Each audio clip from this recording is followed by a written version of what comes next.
The day I realized I had become nothing more than a wallet to my own family. I was standing barefoot in my kitchen, listening to silence after a call that lasted less than 30 seconds. Not one word in that call was spoken with love. My phone had rung just after lunch on a gray autumn afternoon. Outside my window, wind scattered amber leaves across the lawn I had spent decades caring for, season after season, like it was part of the family itself. I answered quickly, expecting warmth, some small human moment. Instead, my daughter-in-law's voice came sharp and businesslike. The vendor statement came through.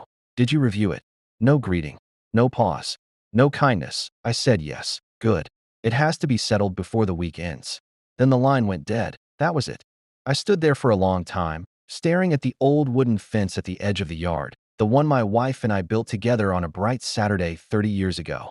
Helen would have laughed at how seriously I took every crooked board, every flower bed, every fallen leaf. Helen had been gone nearly 5 years. Some days, grief came quietly. Other days, it arrived like thunder. That afternoon, I missed her more than ever, because the question I had actually wanted to ask was painfully simple. When is the opening ceremony? My son Daniel had spent nearly 2 years building his dream, a modern rehabilitation clinic designed to help accident victims, stroke patients, and elderly people recover dignity through movement. He called it Willow Creek Recovery. He spoke of it like it was a living thing. And I believed in him. I believed enough to hand him nearly everything Helen and I had saved. Money built slowly over a lifetime of restraint, discipline, and sacrifice. I had taught literature at a public school for 32 years. Helen had worked exhausting hospital shifts until retirement. We skipped vacations. We drove old cars. We saved every extra dollar, not for luxury, for family. When Daniel sat across from me at my dining table, eyes shining with hope, holding blueprints and financial projections, I didn't see risk. I saw my son, and I gave him $360,000 without hesitation. At first, he kept me close. Late-night calls about construction delays, photos of polished floors, messages about new equipment arriving. He asked for advice, even when he didn't need it. For a while, I still felt like his father. Then everything changed when his wife, Elise, stepped into operations. Elise was brilliant, efficient, polished, endlessly ambitious, but warmth did not live in her. Soon, Daniel's calls became rushed check-ins, then short texts, then silence. After that, I only heard from Elise, usually when bills needed covering, paperwork needed signing, or another temporary cash flow issue appeared. Months passed. Then one evening, by accident, I learned the grand opening was in 3 days. Not from Daniel, not from Elise, from a newspaper ad, a full-page spread, smiling faces, ribbon-cutting ceremony, VIP guests, community leaders, my son, front and center, and nowhere, not one line, mentioned the man who had financed the foundation beneath every brick. I felt something in me go cold. Not anger. Something quieter. Something heavier. Clarity. That night, I opened the old locked drawer in my study, the one Helen always called our storm drawer. Important papers, insurance files, legal records, and there it was, a document Helen had signed months before she passed, one I had nearly forgotten, her family trust. A private investment account neither Daniel nor Elise knew existed. Nearly $2.40 million. It was meant to be our safety net. Or, if needed, our final lesson. On the morning of Willow Creek Recovery's grand opening, I put on my best suit and drove there alone. The parking lot overflowed with luxury cars. Cameras flashed. Champagne glasses clinked. Music played softly. I walked inside unnoticed, just another gray-haired guest among polished strangers. Then Daniel stepped to the microphone. He thanked investors, consultants, his wife, the city council, his staff. He thanked everyone. Everyone except me. I waited until applause filled the room. Then I walked calmly to the front desk and handed the receptionist a sealed envelope. Inside was one page, a legal notice. The $360,000 had never been a gift. Years ago, on Helen's advice, I had quietly structured it as a callable investment, repayable upon written demand, effective immediately, with interest. Total due, $487,000. Also enclosed was a letter from Helen's trust. Attorney stating clearly that no future inheritance would be distributed to any family member who treated love like a transaction. By sunset, the celebration had turned into panic. Daniel called me 17 times. Elise called 11. I answered none. For the first time in years, I sat alone in my quiet house, watching evening lights settle across the backyard Helen loved. And strangely, I didn't feel abandoned. I felt free. Because sometimes the most painful truth becomes the door to peace. You can give your whole heart to people and still choose not to let them keep breaking it. By the time I realized I had been carefully moved to the edge of my own son's life, the door had already been shut, quietly, politely, and without a sound. What stunned me most was how neatly it had been done. I had always believed distance was part of love. Give your children room. Don't hover. Don't make your needs heavier than theirs. That was the wisdom people repeated in magazines, in books, in soft conversations over dinner tables. I accepted it. I wore it like discipline.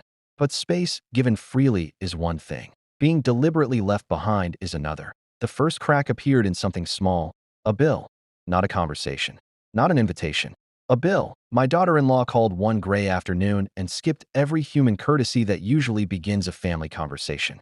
No greeting, no warmth, just business. A payment needed handling, a supplier waiting, a deadline approaching. Her voice was efficient, practiced, almost corporate. Before I could ask why my son hadn't called me in weeks, the line went dead. I stood alone in my kitchen, staring at my phone, feeling strangely dismissed in a home I had spent decades building. 3 days later, I drove across town. The rehabilitation center my son had dreamed about opening, the one I had helped fund with nearly everything I'd saved after retirement, was supposed to still be under preparation. That was what I'd been told. Delays, renovations, licensing issues, noise from construction, reasons. Always reasonable reasons. The building stood on a quiet street lined with old maple trees already dropping autumn leaves onto parked cars. I expected dust, ladders, unfinished walls. Instead, I found elegance, a polished sign above the entrance, warm lights glowing through clean glass, patients in the waiting area, staff moving calmly behind a sleek reception desk, a business alive and breathing. Not tomorrow, not next month, now. I stayed across the street, cold wind slipping through my coat, and watched strangers walk into something I had helped build, something I had never been invited to see. Flowers and planters by the entrance had already begun to bloom wide enough to spill over their pots. The brass handle on the front door had been worn slightly dull by weeks of hands. Weeks, not days. I drove home with silence riding in the passenger seat. That night, I called my son. Voicemail. Again the next morning. Voicemail. Then once more, straight to voicemail. A man knows when he's being avoided. The following evening, I called his wife. She answered immediately. That told me everything. When did the center open? I asked. A pause, short, but full of meaning. We kept the opening private, she said carefully. Just close friends, a few associates, very small. I let those words settle. Close friends, a few associates, no father, no man whose money had paid for the walls, the equipment, the permits, the furniture, the payroll cushion that made opening possible. I spoke calmly, because anger often makes truth easier to dismiss. I put most of my retirement into that place. Her answer came soft, polished, almost rehearsed. And we're thankful. Thankful, not respectful, not honest. Thankful. My son promised to call. He never did. So I stopped waiting. I spent the next week opening folders, old emails, bank records, handwritten notes, transfer confirmations, and legal documents I had stored with obsessive care over the years. Numbers had always made sense to me. Numbers do not lie, even when people do.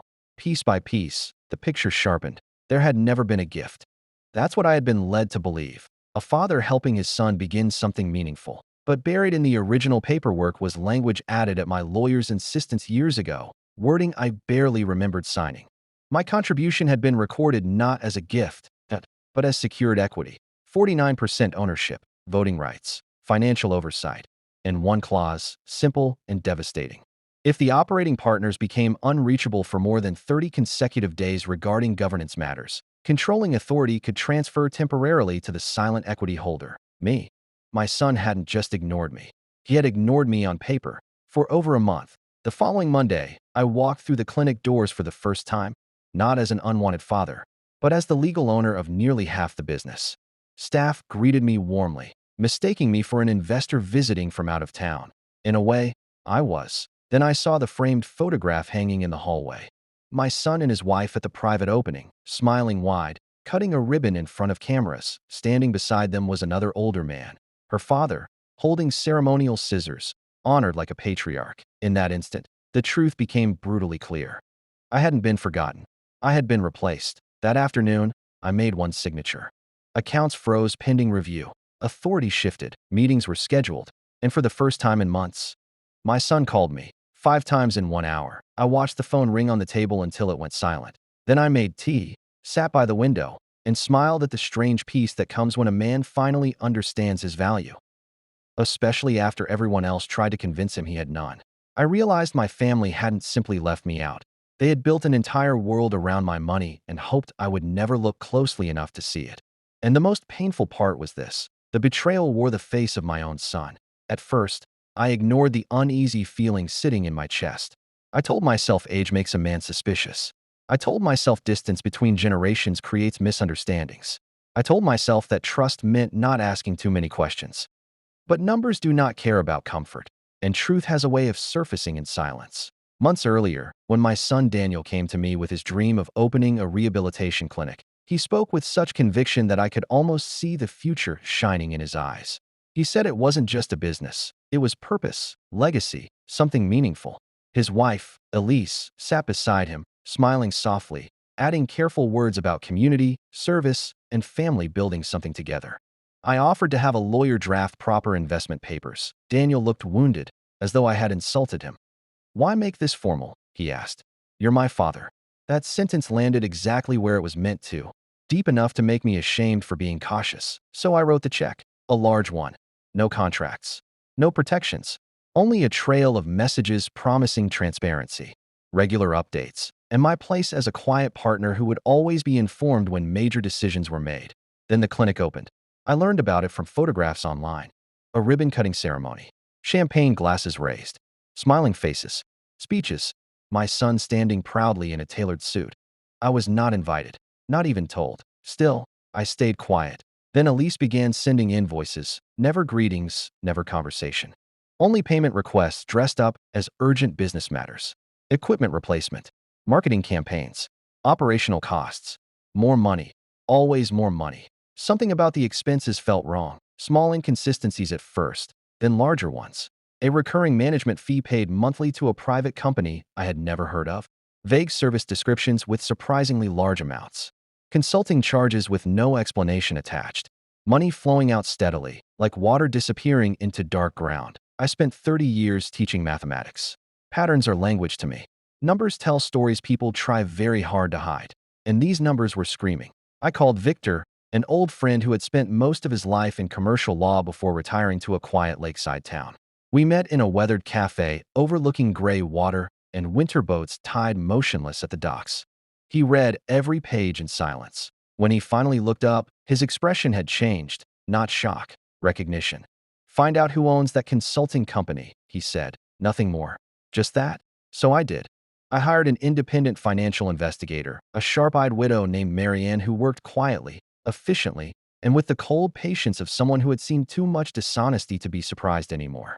3 weeks later, she placed a folder on my dining table. Inside was the truth. The consulting company belonged to Elise's older brother, Marcus, a man whose professional background included failed restaurants, unpaid tax debt, and absolutely no experience in healthcare operations.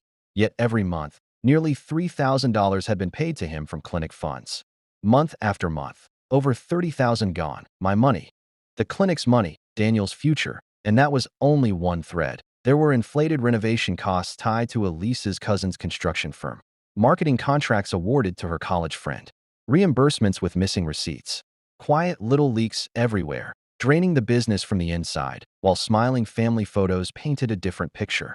I sat alone that night in a dark kitchen, listening to the refrigerator hum and rain tapping softly against the window. I should have been furious. Instead, I felt something worse, grief. Because beneath all the fraud, one question kept rising. Did Daniel know? Or was he standing in the center of a storm he never realized was swallowing him? That answer came when I obtained a copy of the clinic's lease. I read it 3 times, then a fourth. My hands turned cold. Every debt obligation, every missed payment, every default risk, every financial collapse rested on one personal signature. Daniel's, not Elise's, not both of them. Only him. If the business failed, creditors would come for my son's home, his savings, his future, everything. Others were feeding at the table. Daniel alone would be handed the bill. And then came the final revelation. Marianne found emails Elise had accidentally copied to the wrong accountant. Messages discussing positioning assets separately and making sure Daniel remained responsible on paper, not husband. not partner. Responsible on paper, a shield, a name to absorb the impact. That was when my sorrow hardened into clarity. I did not call. I did not confront. I did not warn anyone. Quietly, through legal channels no one in that family saw coming, I purchased the building housing the clinic through a holding company under another name. Their landlord became me. 3 weeks later, I sent notice. Lease review, full audit, immediate disclosure of all vendor relationships. And attached to it was one handwritten note for my son. You were never the architect of this trap. But now you must decide whether you walk out or go down with the people who built it around you. That night, Daniel knocked on my door alone. And in his shaking hand, he carried divorce papers. By the time my son finally agreed to meet me, the truth had already begun rotting the edges of everything I thought I knew about my family. What waited for me was not a simple misunderstanding. It was the quiet collapse of trust. For weeks, I had been piecing together fragments that refused to sit quietly in my mind. Invoices that made no sense. Transfers signed without explanation. A steady stream of money flowing out of the medical practice. My retirement savings had helped build, and somehow landing in the hands of people who had no business touching it. I did not know what promises had been whispered behind closed doors. I did not know what excuses had been made at dinner tables where I was no longer invited. But I knew one thing with painful clarity, that my son was standing in the middle of something far bigger than he understood, and the woman beside him was holding the map. I called Daniel early Sunday morning. His voice, when he answered, sounded hollow, like a man carrying sleepless nights on his back. Dad. No surprise. No warmth. Just exhaustion. I'm coming Tuesday, I said. Not to argue. To talk. Silence. Then quietly, all right. I want Elena there too. That pause lasted long enough to say everything words could not. I'll tell her. The next 2 days stretched endlessly. I sat at my kitchen table with folders spread around me. Like pieces of a courtroom case. Bank statements, emails, signed agreements, records of unexplained expenses. Outside, rain tapped against the windows, soft and steady, while inside me something much heavier gathered strength. Not anger, disappointment, a colder thing. On Tuesday afternoon, I drove to the clinic. The building stood bright and polished, glass walls shining in the autumn light. A monument built with sacrifice, trust, and years I could never get back. Inside, Daniel met me with tired eyes. Elena wore calm like armor, perfect posture, steady face, controlled breathing. The kind of composure that feels rehearsed. We sat in a private office at the back. No one spoke at first. Then I placed the papers on the desk.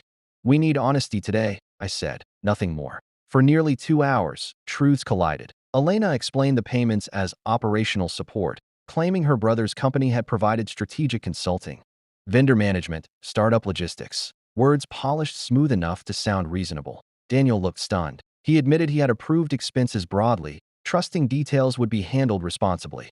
Elena insisted he knew. Daniel said he didn't know the numbers. She said he signed everything. He said he never looked closely. And there it was, the real heartbreak. Not fraud, not greed, not even betrayal. It was watching my son realize, in front of me, that the marriage he trusted and the business he built were standing on two completely different versions of reality. His face changed during that meeting. You can see the exact moment innocence dies in someone's eyes. It becomes heavier, older. I kept my voice level, no shouting, no threats. When the room finally fell silent, I spoke carefully. This is what happens next.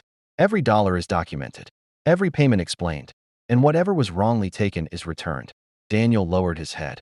Elena's jaw tightened. This isn't about money, I said.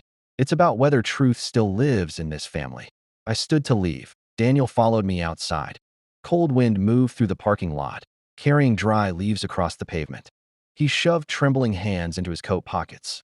I messed up, he whispered. I looked at him, not as a businessman, not as a father owed repayment, but as the little boy who used to build impossible things out of cardboard and imagination. He had always been a dreamer. Dreamers see skylines. They rarely inspect foundations, and foundations are where cracks begin. You trusted blindly, I told him. That's not kindness. That's surrender. Learn the difference.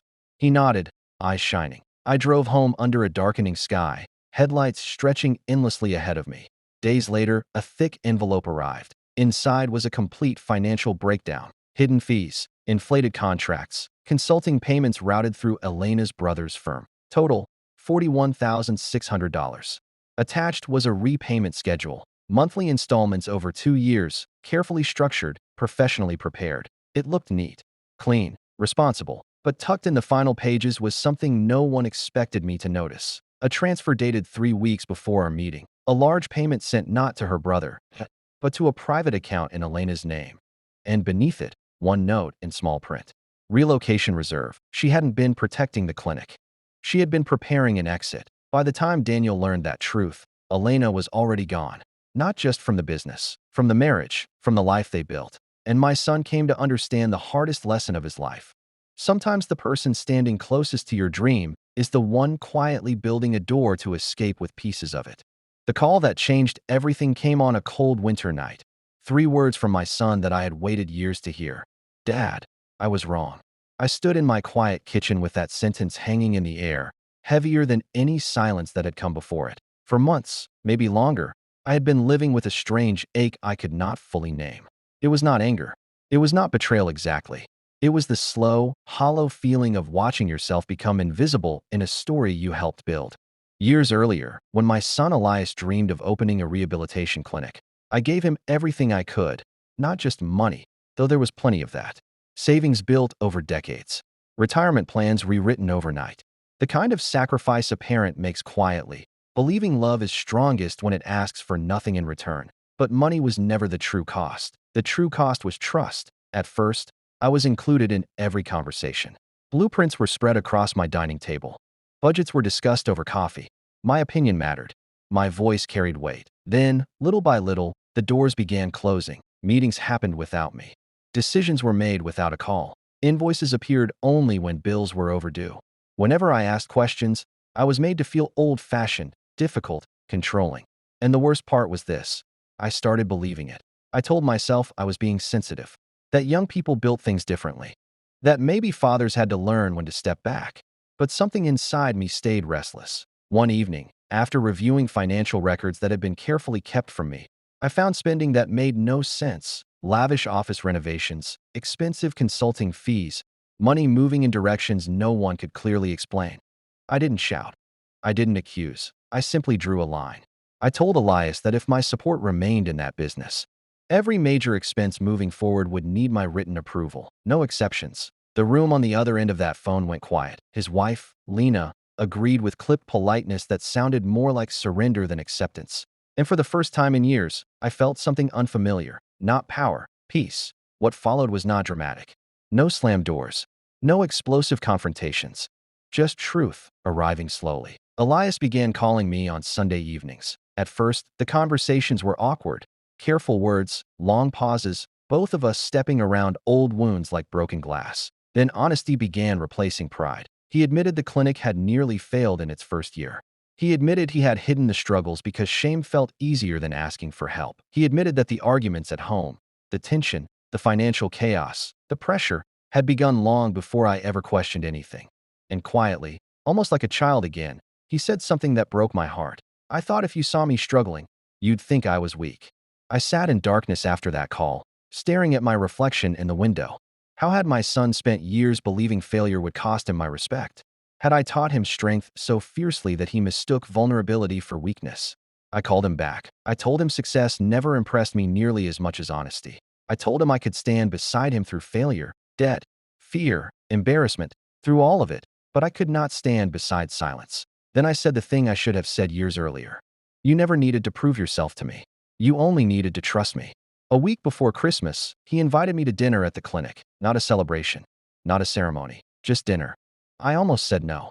Pride has a voice, and it speaks loudly when you've been wounded. But loneliness speaks louder, so I went. The clinic was quiet that night, the halls dim except for soft lights glowing from nurses, stations, and a small string of white bulbs hanging crookedly in the staff room window. Nothing fancy. Paper plates, warm bread, simple food packed in takeout containers, 3 chairs at a folding table, me, my son, his wife. For a while, we only ate. Then Lena set down her fork, looked directly at me, and said something I never expected. I spent years trying to control everything because I was terrified it would all collapse. I treated your generosity like a resource instead of honoring it like a gift. I was wrong. No excuses, no manipulation, just truth. And truth has a way of clearing the air faster than apology ever can. Then Elias reached into a drawer and placed a framed document in front of me. It wasn't a repayment schedule.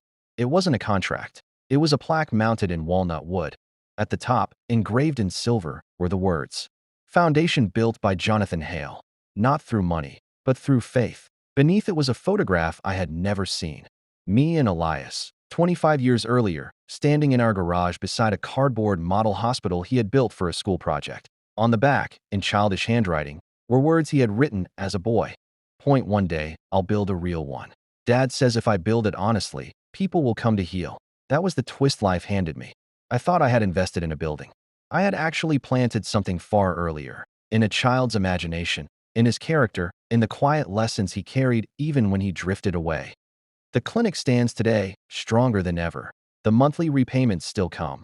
But what matters more is this. Before every major decision, my phone rings. Not because a signature is required, because my place at the table is no longer forgotten. And I finally learned something age had been trying to teach me all along. Being loved is beautiful. But being respected, that is what makes love endure.